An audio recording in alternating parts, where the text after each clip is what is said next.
ជំរាបសួរបងប្អូនស្គនគ្នាទាំងអស់គ្នាខ្ញុំសូមចូលមកអានព្រះបន្ទូលរបស់ព្រះអង្គនៅក្នុងព្រះគម្ពីរអេសេគៀលចំពុកទី10សូមបងប្អូនទាំងអស់គ្នាបានផ្ទៀងជាមួយនឹងខ្ញុំគ្រានោះខ្ញុំក៏រលែកទៅឃើញនៅក្នុងអាកាសដែលនៅពីលើក្បាលជេរូប៊ីនមានភាពដូចជាត្បូងកណ្ដៀងដែលមើលទៅដូចជាសន្តាននៃបល្ល័ង្កលេចមកពីលើជេរូប៊ីននោះទ្រង់ក៏មានបន្ទូលដល់មនុស្សដែលស្លៀកសំពត់ទេសឯកថាចូលឲ្យចូលទៅកណ្ដាលកង់ទាំងនោះ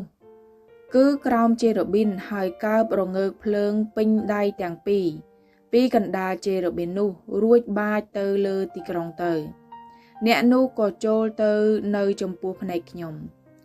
កំពុងដែលមនុស្សនោះចូលទៅជេរូប៊ីននៅខាងស្ដាំព្រះវិហារហើយពពកក៏នៅពេញក្នុងទីលានខាងក្នុងនោះសេរីល្អនៃព្រះយេហូវ៉ាបានឡើងផុតពីជេរូប៊ីនទៅនៅប្រឡោះទ្វារនៃព្រះវិហារវិញឯព្រះវិហារក៏ពេញដោយពពកនោះហើយទីលានមានពេញដោយរស្មីនៃសេរីល្អរបស់ព្រះយេហូវ៉ាក៏មានឮសូរសន្ធឹកស្លាបរបស់ជេរូប៊ីនរហូតដល់ទីលានខាងក្រៅហាក់ដូចជាព្រះសៀងនៃព្រះដ៏មានគ្រប់ចេស្តាក្នុងកាលដែលទ្រង់មានបន្ទូលរីឯកាលទ្រង់បានបង្គាប់មនុស្សដែលស្លៀកសំពត់ទេសឯកឲ្យកើបយករងើកភ្លើងពីកណ្ដាលកង់ទាំងនោះ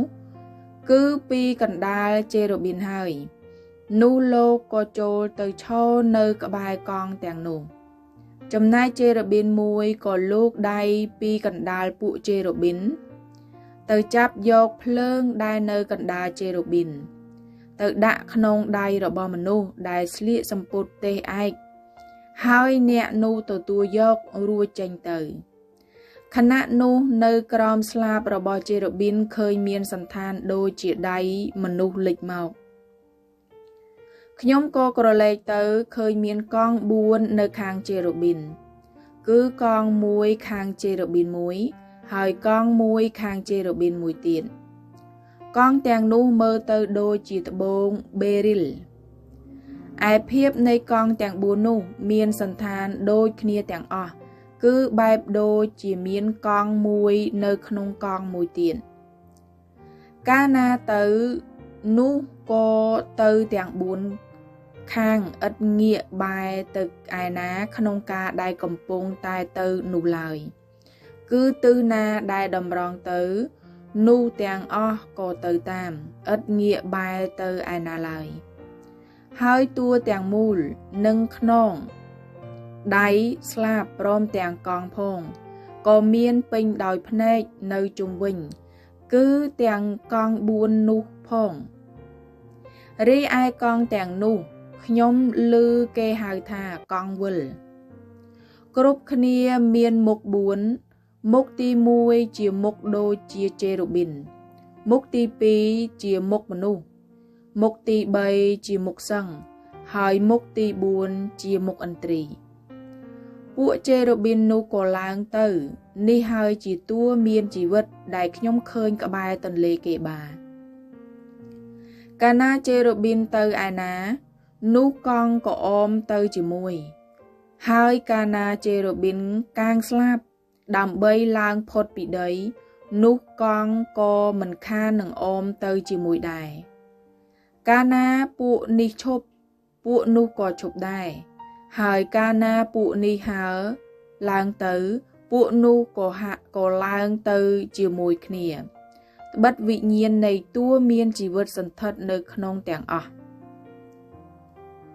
ឯសេរីល្អនៃព្រះយេហូវ៉ាក៏ចេញពីប្រឡោះទ្វារនៃព្រះវិហារទៅសន្ធិដ្ឋពីលើពួកជេរូប៊ីន